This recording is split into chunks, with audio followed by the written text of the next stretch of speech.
Lois Lerner. Lois Lerner should be dragged in front of a grand jury, and in my humble opinion, after she provides her testimony, yes, charged. But there is no grand jury. There's no real prosecutor. There's no Justice Department. There's no U.S. attorney.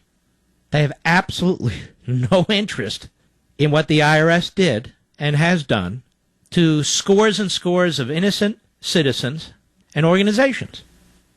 The IRS's conduct in the last several years is unparalleled in terms of its Soviet-style behavior. And we have this radical leftist, this partisan hack attorney general who just looks the other way. He's busy running around trying to rile up people on voter ID laws. Yeah, that's just like, literacy tests, like an idiot. Shaking down companies. But here, where it's quite obvious to everybody, really, where a special prosecutor is necessary, the man is silent. And the reporters covering the Justice Department don't even ask him about it, because they're in his back pocket.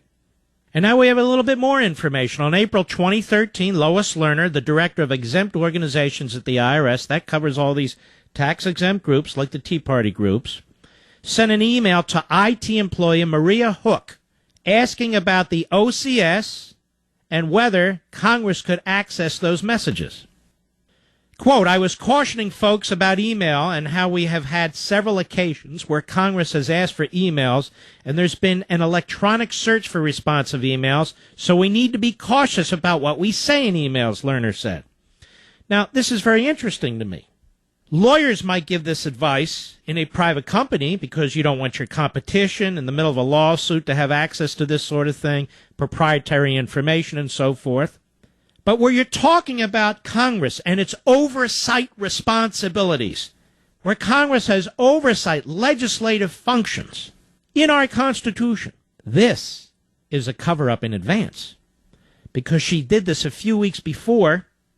She was going to go to the Bar Association and apologize for those people in Cincinnati, those rogue agents in Cincinnati who wanted to go after the Tea Party.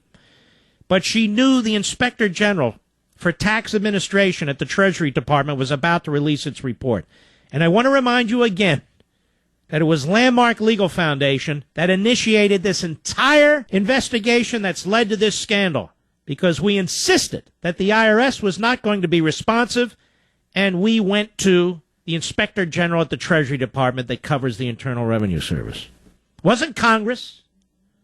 I was cautioning folks, again, about email and how we have had several occasions where Congress has asked for emails and there's been an electronic search for responsive emails. So we need to be cautious about what we say in our emails. So she forwarded a question about whether the chat system conversations were also searchable.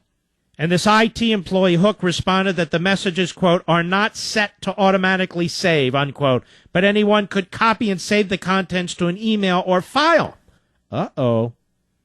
She recommended that the agency treat these conversations, quote, as if it is being saved somewhere, as it is possible for either party of the conversation to retain the information and have it turn up as part of the electronic search.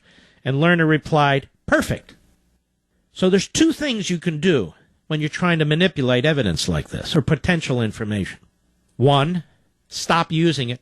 Two, abuse it in a way that actually creates misleading information about what you're up to. So it was clearly at the front of Lois Lerner's mind. What would happen with emails? How they should be careful not to put any information that might alert Congress to what they're doing, in my humble opinion. And this chat system, these conversations, I assume they mean texting, but I'm not sure, how those should be treated or manipulated because Congress may be looking over their shoulder. She knew the IG was coming out with a report. She knew she was going to make this phony apology at the Bar Association and try and shake the scent off of her and the highest levels of the government and dump it on a couple of employees at the Cincinnati office. This is hugely important. Hugely important, which is why the network news outlets are ignoring it and the Justice Department pretends it doesn't exist. The Public Integrity Section of the Justice Department, which is supposed to investigate these matters, is mum. The U.S. Attorney's Office, nothing. Nothing. They turn the Internal Revenue Service against their enemies, their political enemies. Don't tell me this is a coincidence, you moron liberals in the media. Don't tell me there's nothing to see here. Emails missing, hard drives disappear, servers cleared out, backup systems not existent, comments like this. What happens to the email? How about our online chats? If that's not a mindset, a cover-up mindset, I don't know what the hell is. And the Democrats sit there silently. As I've said many times before, imagine what kind of country this would be if we had one-party rule. You know, sort of like they have in California and Illinois and Rhode Island and Maryland and other places. Imagine what it would be like. You think we'd have more liberty? You think our rights would be preserved? You think they respect separation of powers? You think they'd be lawless? It would be incredible because, as I've said, and I don't mean this to be controversial or provocative, the Democrat Party has the mindset of a fascist party. The Democrat Party likes when Obama says, I have a pen and a phone and I'll do whatever the hell I want. If Congress doesn't act, I'll do stuff. They like the fact that he tried to violate the Recess Appointments Clause, which he did. They like the fact that he wants to usurp our immigration laws. They like the fact that he changed our health care law on the fly. And they want him to do more. How many articles have we talked about where they say he needs to do more executive action? Look at the EPA, utterly out of control. Interior Department, out of control. Yeah, right.